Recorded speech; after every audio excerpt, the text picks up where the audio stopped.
Banks are failing us and it's time we uncover the truth. Not the truth your uncle tells you after 3 beers about how it's all a conspiracy involving lizard people, but the real, boring, upsetting truth about how we got here. See, banks were once these boring, dusty places that served a simple purpose. You'd put your money there for safekeeping, they'd lend some of it out to local businesses, and everyone kind of muddled along. It was a system that made some kind of sense. You know, before we decided to inject it with enough chaos to make a supernova blush. Back in the olden days, banks were built on a deceptively simple idea. You give them your money, they give you back a little bit of money, we call that interest, and they promise not to lose the rest of it. It was a beautiful, harmonious relationship. Banks knew their place, and that place was generally being incredibly boring. They weren't out there gambling on space travel or investing in companies that made hats for cats. They were content with their lot in life, like a golden retriever that's just happy to be invited to your picnic. They were simple times. And frankly, much like listening to your grandfather tell stories about walking uphill both ways to school, they were probably better times. So, how did we go from It's a Wonderful Life to the Wolf of Wall Street? Buckle up, because this is where things start to go off the rails faster than a shopping cart with a wobbly wheel. Banks, it turns out, got greedy. Shocking, I know, right? They discovered that they could make a lot more money by doing things that were, let's just say, a little less than responsible. Remember those boring local businesses they used to lend money to? Well, forget them. Banks found out that packaging up your mortgages and selling them off like they were timeshares in Atlantis was far more profitable, even if it meant occasionally blowing up the entire global economy. Who needs stability when you can have explosive growth, right? Chapter 3. When banks fail. It's not just numbers on a screen, people. Remember 2008?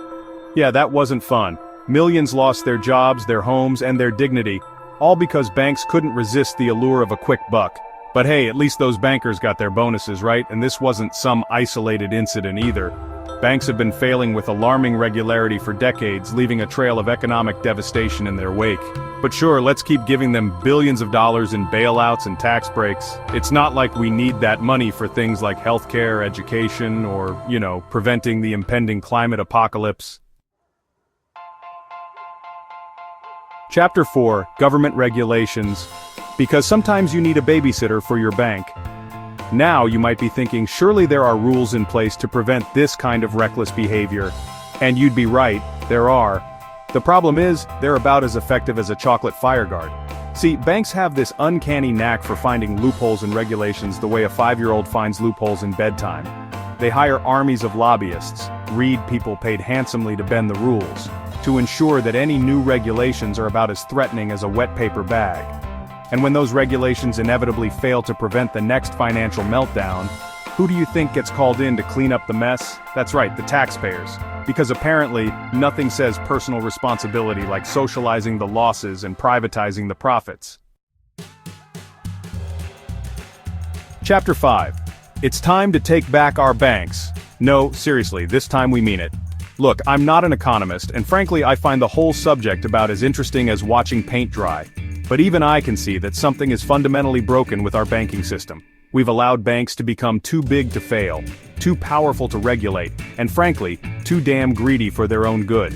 But it doesn't have to be this way. We, the people, have the power to demand better. We can demand increased transparency, stricter regulations, and an end to the culture of reckless risk-taking that has become synonymous with modern banking. We can demand that banks go back to serving the public good, rather than just lining their own pockets. It's time to remind these institutions that they work for us, not the other way around. Outro, the future of banking is in our hands. It's time to hold banks accountable and demand the transparency we deserve. Because if we don't, who will? The politicians in the pockets of the banking lobby? The regulators who are about as effective as a screen door on a submarine? No, my friends, it's up to us. It's time to take back our financial system and build something better, something fairer, and something that doesn't leave us teetering on the brink of economic collapse every few years. Share this video, talk to your friends, and let's start demanding better from the institutions that hold so much power over our lives.